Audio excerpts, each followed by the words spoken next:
Sofia Ba mu ngoog lan moo gën a fës ci internet bi. La grosse tache noire, Aminata, la grosse tache noire sur nos célébrations, une multitude de témoignages sur la toile, ay témoignages yi nga xamante ni dafa jëm ci ay agressions sexuelles jouru rassemblement yi pour la victoire des Lions. On a Aliou on t'aime, Rabi DLL qui dit « Vous avez vu le nombre de témoignages d'agressions sexuelles au moment de l'accueil des Lions et ça, ce n'est que celles qui ont accepté de témoigner sur les réseaux sociaux. Rendez-vous compte de ce que ça représente. » On a ensuite le témoignage, en tout cas, qui a tout déclenché, c'est bien celui de Lisa Diop qu'on a vu, qui a fait le tour de la toile. On en lit juste une partie. Elle dit c'est l'histoire d'une petite fille qui, en 2002, pleure devant la télé comme des milliers de Sénégalais. Une petite fille qui se faufile dans les hôtels pour obtenir dédicaces et maillots et qui grandit avec l'espoir. 2022, c'est enfin notre année. La petite fille jubile à en perdre la voix. Elle veut fêter avec les autres. Et puis, il y a la gendarmerie, policier tous les 10 mètres. Ça devrait aller. Elle connaît la chanson. Habillée simple, pas d'objet de valeur, voiture personnelle, toujours en groupe, loin des foules. Et pourtant, une dizaine d'hommes sortis de nulle part en décidera autrement. En 10 secondes, ils m'éloigneront du groupe en me jetant dans la foule afin d'étouffer la scène. Sans suspense, s'en suivent violence, agression sexuelle, tentative de viol. Je m'enrassant, je frappe, je hurle, je finirai par m'en sortir par je ne sais quel miracle. Je vous épargne tous les détails. J'aime tant mon pays, mais si souvent il me fait mal au cœur. Cette étoile, je ne l'imaginais pas comme ça. PS, oui, c'était risqué. Ça n'en reste pas moins violent et très désolant. Voilà le témoignage de Lisa Diop. À la suite, on a vu plein de témoignages chez toi, Albi, d'autres femmes qui ont subi ces agressions. Alune Boy qui dit « Dans des moments de joie, on a tendance à ne pas être vigilant. Les agresseurs rincent actuellement les armes, violent, séquestrations. Ils n'attendent que ces genres de moments pour opérer. Soyez plus vigilants et surtout, les filles ne marchez jamais seules. » Sadio Mané, Lamine Gay qui dit n'oublions pas que le viol détruit la vie des femmes. Elle aura un traumatisme dont elle ne guérira jamais. Il faut la peine maximale pour cela. Il dit le problème dans ce pays, c'est que certains ne réalisent pas lorsqu'ils font des attouchements, qu'ils tiennent des propos déplacés ou qu'ils agressent les femmes. Le self-control qui manque ici. Lixou qui dit c'est dans le monde entier, pas seulement au Sénégal.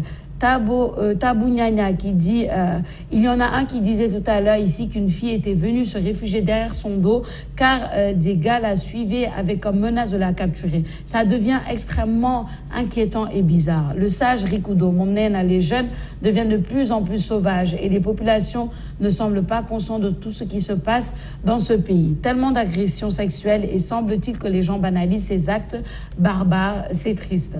Georges Assio qui dit inqualifiable, horrible, ignoble ces actes envers des personnes qui ne faisaient que festoyer pour l'accomplissement d'un rêve national. #CAN 2021. Il est plus que nécessaire de revenir aux valeurs ancestrales au sein d'une société de violence. Je compatis vraiment à votre douleur. Esprit libre, le 6 février 2022, qui dit « Je ne peux pas comprendre la mentalité de certaines personnes. Tout le monde est content. On célèbre notre première étoile. Il faut qu'il sorte de nulle part pour commettre ces actes dégueulasses. Il y a des personnes qui sont vraiment malades. Ce n'est pas possible. » Elsa Dia qui dit « C'est ça aussi l'autre facette du pays de la Teranga. Pendant que d'autres jubilent, certains s'adonnent au vol, à l'agression et au viol. Même si ces cas sont mineurs, mais un jour de gloire, tout le monde devrait être heureux. » Rona qui dit un phénomène à prendre très au sérieux avec la recrudescence des cas de viol, surtout lors des regroupements ou manifestations. La société est vraiment malade. Alors, Aminata Man, bima Dougechi, toi, bima gis le nombre de témoignages des femmes, parce que c'était pas la seule. Un moment déclenché. Après, on a vu au moins une dizaine ou une quinzaine de familles ramatini. Elles ont raconté les attouchements, les agressions et les viols qu'elles ont subis.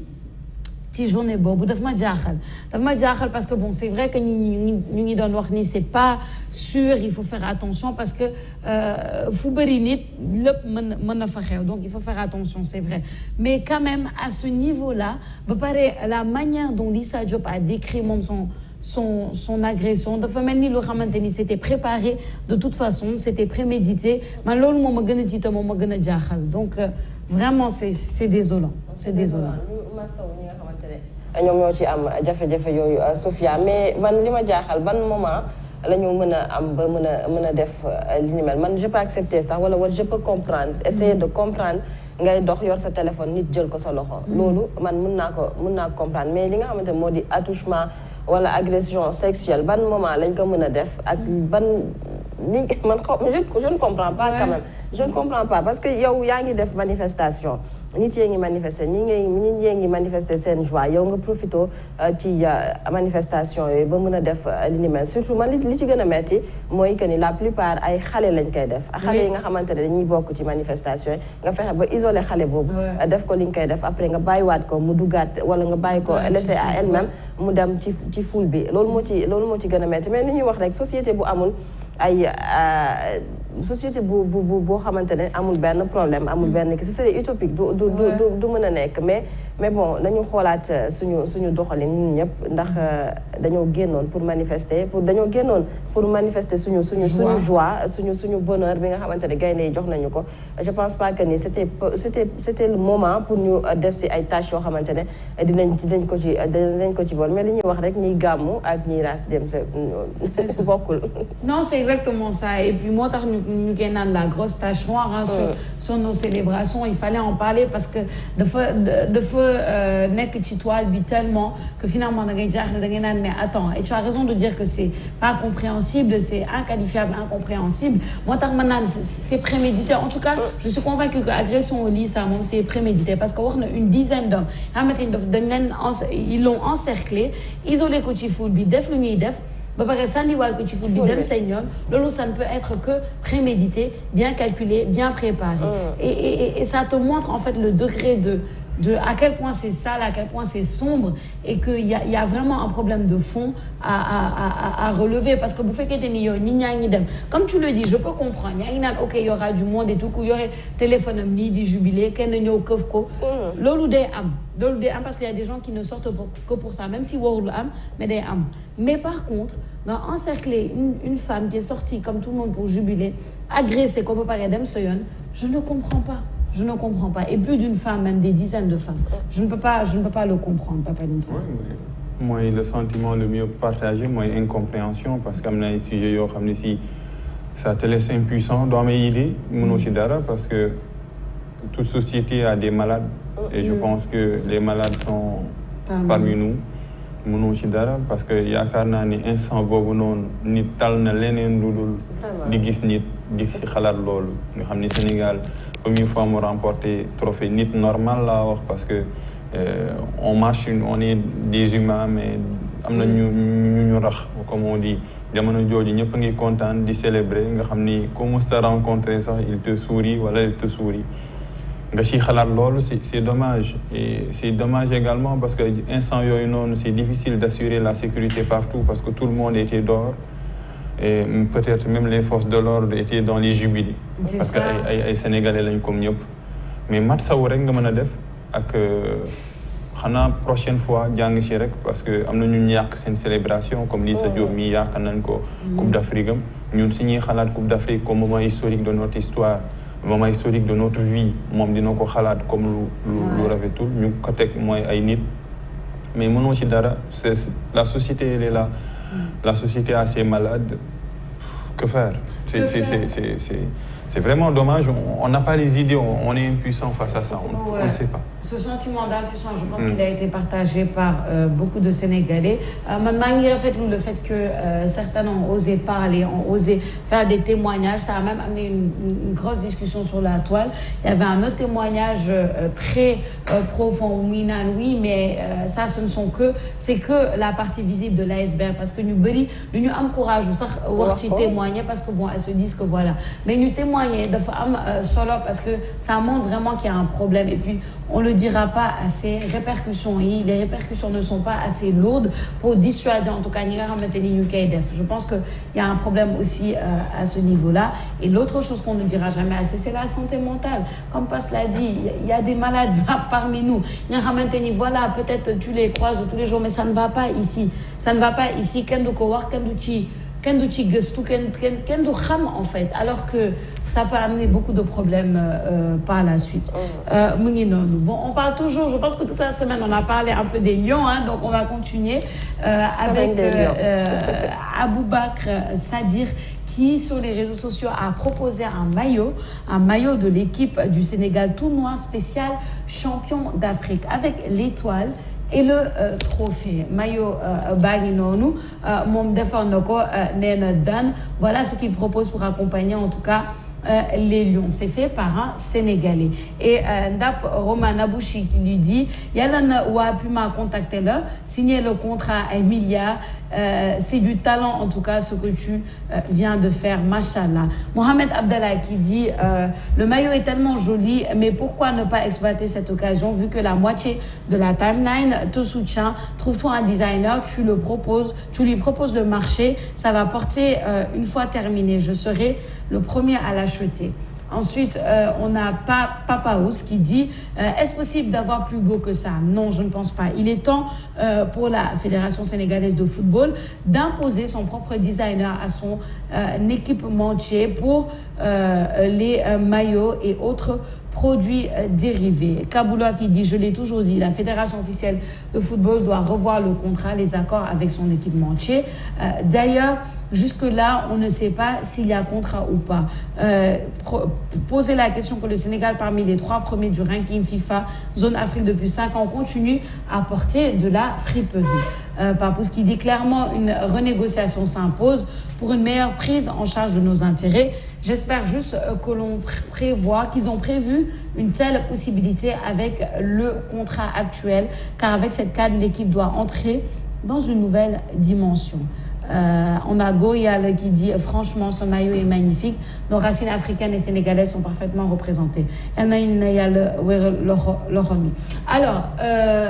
Aminata, on voit que en fait la CAN ouvre d'autres débats. Il y a un débat on peut les pousser. Pourquoi pas? J'étais contente de voir Timeline. Internet du pousser ce maillot là. C'est créé par un Sénégalais, fait par un Sénégalais. Je pense que débat pourquoi pas? Ça crée comme on le dit, une certaine fibre patriotique. On peut être fier que nos joueurs, par exemple, portent un maillot fait par un Sénégalais, tout simplement.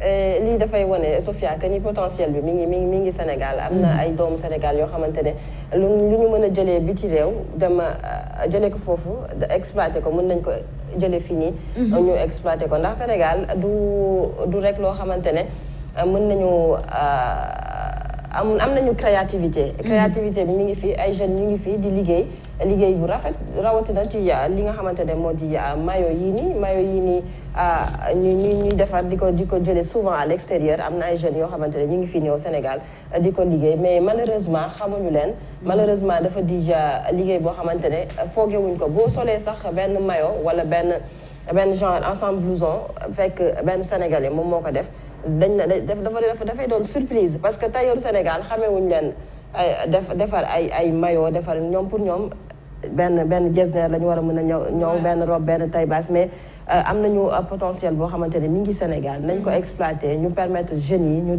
plus de visibilité ñu may leen ay vitrines yoo xamante ne mën nañu wone li nga xamante ne moom la ñuy liggéey jeune bi def lii nii dañ ko war a encourager war na doon koo xamante ne prochaine fois bu Sénégal di def benn affaire ñu jël le maillot bi nga xamante ne moom la créé wala ñu jël exploiter ko même bu nekkul ci ay compétition yu mag ay CAN mais war nañ ko may benn visibilité boo xamante ne dina mën a exploiter liggéey bi du moment bi nga xamante ne Sénégal ñi ngi wax affaire entrepreneuriat nañu booster jeunes yi di gën leen a taxaw xool yoon bi nga xamante ne mën nañ fa jaar ba ñoom ñooñu ñu gën a exploiter seen potentiel bi nga xamante ne mi ngi Sénégal. C'est important, c'est motivant et ça laisse enthousiasme. Man, ni ma ko doon waxee rek toute la semaine, c'est-à-dire que CAN bi ça te montre à quel point ça représente plus que du football, encore une fois, parce que lii mën na motiver ay jeunes yi nga xamante ni ils ont du talent, ils ont voulu, ils veulent vivre de ce talent-là. Peut-être amuñu visibilité bi comme tu dis, ils voient qu'en fait c'est possible. Parce que man, je pense que le mot d'ordre, là on termine la première semaine en tant que championne d'Afrique et le mot d'ordre ça doit être c'est possible. Vous faites qu'un entrepreneur, vous faites qu'un tu as des ambitions professionnelles. Des fois c'est pas facile. Tu as des échecs. Mais dans comme ça, Diomane nous en 2017, en 2019. Le motiver en fait c'est possible. C'est possible. Et puis, Nini aussi, d'appeler l'entrepreneuriat sénégalais, la créativité et le talent des jeunes du Sénégal, tout simplement. Oui, exactement. En période de joie ou période de malheur, l'esprit créatif est toujours là. C'est ça. Avec la crise du coronavirus, il y avait tellement d'initiatives. Ce sont des gens qui créaient parce que c'était une période, pas de joie, mais de malheur, de souffrance. Mais en période de joie, bien également, l'esprit créatif est là. Mais maintenant, c'est que quand tu commences l'entrepreneuriat, il ne faut pas forcément prendre l'ascenseur, il faut prendre les étages. Nous conseiller d'abord, mais ne faire ses propres maillots, commencer à vendre dans son quartier, ensuite à travers ses amis. Si nous plus le maillot, vous me confectionnez que l'équipe nationale, c'est pas la peine que nous contacter la fédération parce que les Puma ce sont des firmes internationales au fait.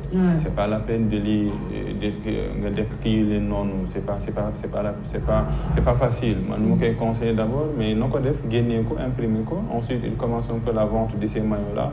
Petit à petit, l'oiseau fait son nid. Quand tu commences à prendre l'état, au lieu de maillot, c'est la fédération les gens portent ces maillots-là. Forcément, la fédération va le contacter. Mais nous devons commencer par le haut, commencer par le bas, parce que les tweets sont enthousiastes, mais parfois pas réalistes au fait. Parce que nous, à travers créer maillot, nous changer les contrats. Parce que les contrats ont été définis, on ne sait même pas ce qu'il y a à l'intérieur des contrats. Et les contrats sont tellement bloqués, sécurisé. Donc nous commençons gagner maillot comme nous gagner ce t-shirt donc nous commençons les gens quand ils voient que c'est beau ils vont porter ces maillots là il y a des échéances qui vont venir il y aura l'inauguration du stade le 22 février il y aura les matchs barrages au mois de mars et il y a la Coupe d'Afrique au mois de juin 2023 donc il y a tellement d'échéances si vous gagnez ce maillot du dans ton quartier tes amis ensuite nous commencer à élargir où la publicité se fera bouche à oreille ensuite tant que mais si ce serait un peu compliqué quoi. Parfois on met la charrue avant les bœufs. Ouais, c'est une bonne remise en contexte parce que c'est vrai que des fois on veut atteindre les sommets très rapidement. C'est pas facile. Entrepreneuriat, c'est pas facile. Il ne faut pas non plus vendre du rêve aux gens. En tout cas pour la plupart des gens, je dirais 95% environ des entrepreneurs ont commencé par les escaliers. D'autres qui nous comme ça, comme un cheveu dans la soupe et tout. À l'image de Aliou Cissé, il lui a fallu 20 ans. À l'image de Sadio Mané, non, c'est vrai. Parce que mais Aliou Cissé, c'est l'exemple là. Non, exemple, c'est un bon exemple. Donc c'est vrai qu'on a commencé son petit commerce. Il a la chance d'avoir une visibilité même dans un peu le réseau de ce qu'on appelle nous la timeline 221 Twitter. Donc je pense qu'il peut commencer comme ça de faire un maillot. Et puis c'est des maillots très jolis, moi je trouve personnellement, tout en noir, etc. Et puis Nini ça n'a pas de diversifier où on a eu combien de maillots, on a acheté combien de maillots cette canne là. Tu vas avoir plusieurs maillots différents comme ça. Ça montre un peu ta fibre patriotique quelque part. Donc on a profité aussi occasion et puis on dit que le bon entrepreneur c'est celui qui sait saisir les opportunités. Donc Minino, bonne chance à lui, bonne chance à tous les jeunes entrepreneurs du Sénégal, sans oublier que comme on est champion d'Afrique, tout est possible. Tout est possible, tout est possible. Et puis nous avons encouragé, nous avons encouragé bu baax ndax mu gëna kii ci liggéey bi ba li mu ci séntu yëpp mu daal di ko ci am Sophia Ba. Inch'Allah. C'est ça. En tout cas, loolu moo nekkoon xibaar yi gën a fës ci internet Aminata. Merci beaucoup.